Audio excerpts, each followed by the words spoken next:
ಮೈಸೂರಿನ ಮಹಾರಾಜರಿಗೆ ಸೇರಿರುವಂತಹ 4500 ಎಕರೆ ಭೂಮಿಯನ್ನ ವರ್ಗ ಮಾಡಬೇಕು ಅಂತ ಪತ್ರವನ್ನು ಪ್ರಮೋದಾದೇವಿ ಅವರು ಬರೆದಿದ್ದಾರೆ. ಪ್ರಮೋದಾದೇವಿ ಬರೆದಿರೋ ಪತ್ರಕ್ಕೆ ಚಾಮರಾಜನಗರ ಡಿಸಿ ಪ್ರತಿ ಉತ್ತರವನ್ನು ಕೂಡ ಕೊಟ್ಟಿದ್ದಾರೆ. ಪ್ರಮೋದಾದೇವಿ ಅವರು ಯಾವುದೇ ಅಧಿಕೃತ ದಾಖಲೆಯನ್ನ ಸಲ್ಲಿಕೆ ಮಾಡಿಲ್ಲ ಅಂತ ಹೇಳ್ತಾ ಇದ್ದಾರೆ.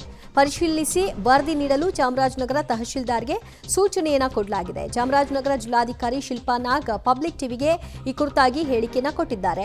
ಅವರು ಭೂಮಿ ವರ್ಗಕ್ಕೆ ಪತ್ರವನ್ನ ಬರೆದಿದ್ರ ಪ್ರಮೋದಾದೇವಿ ಅವರು ಪತ್ರವನ್ನ ಬರೆದಿದ್ರು ಅನ್ನೋದೇ ಆದ್ರೆ ಏನ್ ಪ್ರೊಸೀಜರ್ ಆಗಿದೆ ಅನ್ನೋ ವಿಷಯಕ್ಕೆ ಸಂಬಂಧಪಟ್ಟ ಹಾಗೆ ಇಲ್ಲಿವರೆಗೂ ಅಧಿಕೃತ ದಾಖಲೆಯನ್ನೇ ಸಲ್ಲಿಸಿಲ್ಲ ಅನ್ನುವಂಥ ವಿಚಾರವನ್ನ ಡಿಸಿ ಸ್ಪಷ್ಟಪಡಿಸಿದ್ದಾರೆ. ಹತ್ತಿರ ಚಾಮರಾಜನಗರ ತಾಲೂಕಿನಲ್ಲಿ ಸಿದ್ದಯ್ಯನಪುರ ಅಂತ ಒಂದು ಜಾಗ ಇದೆ. ಅಲ್ಲಿ ಹಲವಾರು ವರ್ಷಗಳಿಂದ ಫಾರೆಸ್ಟ್ ರಿಲೀಸ್ ಆಗಿ ರೈತರು ಗ್ರಾಮ ಠಾಣಾ ವ್ಯಾಪ್ತಿ ಮತ್ತು ಜೊತೆಗೆ ಸಾಗುವಳಿ ಕೂಡ ಮಾಡ್ತಾ ಇದ್ದಾರೆ. ಈಗ ಕಂದಾಯ ಗ್ರಾಮಕ್ಕೆ ಒಂದು ಪ್ರಪೋಸಲ್ ಕಳಿಸ್ಬೇಕು ಅಂತ ಅಲ್ಲಿರೋ ಸಾರ್ವಜನಿಕರಿಂದ ಒಂದು ಒತ್ತಾಯ ಇತ್ತು. ಇದಕ್ಕೆ ಅನೇಕ ಅರಣ್ಯ ಸಮಸ್ಯೆಗಳು ಕೂಡ ನಮಗೆ ಅಡ್ಡ ಬರ್ತಾ ಇತ್ತು. ಕಳೆದ 1 ವರ್ಷದಿಂದ ನಿರಂತರವಾಗಿ ಒಂದು 12 ಮೀಟಿಂಗ್ಗಳು ಮಾಡಿ ಅರಣ್ಯದ ಏನು ಸಮಸ್ಯೆಗಳು ತೊಡಕುಗಳಿತ್ತು ಅದನ್ನೆಲ್ಲ ನಿವಾರಣೆ ಮಾಡಿದ್ದೇವೆ. ಕಂದಾಯ ಗ್ರಾಮಕ್ಕೋಸ್ಕರ ಪ್ರಪೋಸಲ್ ಕೂಡ ರೆವಿನ್ಯೂ ಡಿಪಾರ್ಟ್ಮೆಂಟ್ಗೆ ಸ್ಟೇಟ್ ಗೌರ್ಮೆಂಟ್ಗೆ ಕಳಿಸ್ತಾ ಇದ್ದೀವಿ. ರೀಸೆಂಟ್ಲಿ ಪ್ರಮೋದಾದೇವಿ ಮೇಡಮ್ ಅವರಿಂದ ಕೂಡ ನಮಗೆ ಲೆಟ್ರೇಡ್ನಲ್ಲಿ ಒಂದು ಕ್ಲೇಮ್ ಆ ಲ್ಯಾಂಡ್ ಬಗ್ಗೆ ಒಂದು ಬಂದಿತ್ತು. ಬಟ್ ಅದರಲ್ಲಿ ಯಾವುದೂ ಸಪೋರ್ಟಿಂಗ್ ಡಾಕ್ಯುಮೆಂಟ್ಸ್ ಆಗಲಿ ಕೋರ್ಟ್ ಆದೇಶಗಳಾಗಲಿ ಇರಲಿಲ್ಲ.